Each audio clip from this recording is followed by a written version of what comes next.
محترم دوستانو ستړي مه شئ د ډیجیټل چین پروګرام ته مو زه غوټۍ هرکلی کوم د چین د کرخنیزې جنترې له مخې د 2025 کال د جنوري 9 نیټه به د دغه هیواد له پسرلني اختر سره برابره وي.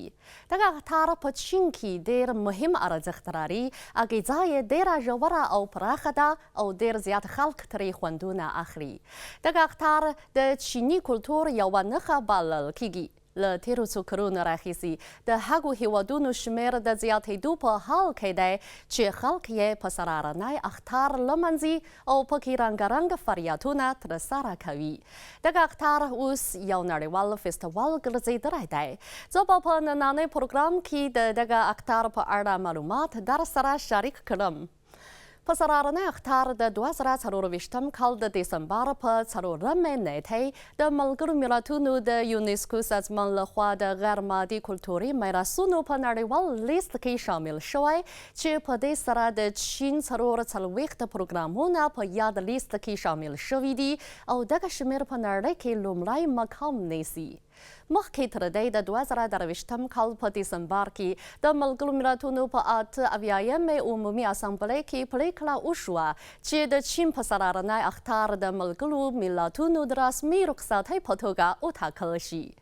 د چین بهرنیو چارو وزارت د یوې نابشپړې شوې احصایې له مخې خبر ورکړی چې پسرلنی اختر لږ تر رګه شلو هیوادونو کې د رسمي رخصتۍ په توګه ټاکل شوی دی. د ټولې نړۍ یو په 5مه برخه خلک دغه اختر لمانځي. په لږ تر رګه 200 هیوادونو او سیمو کې د پسرلني اختر د لمانځنې رنګارنګ کلتوري او دودیز فعالیتونه ترسره کیږي. دغه اختر د نړیوالې کلتوري چارې په توګه د بېلابېلو هیوادونو خلکو ته خوشحالۍ ورکوي.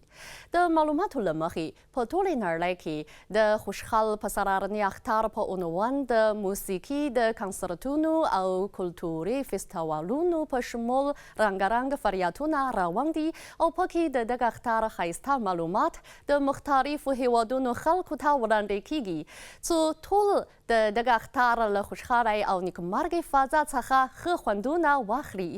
محترمو دوستانو د ډیجیټل چین نننۍ پروګرام په همدې ځای پای ته ورسید. بریالي اوسئ.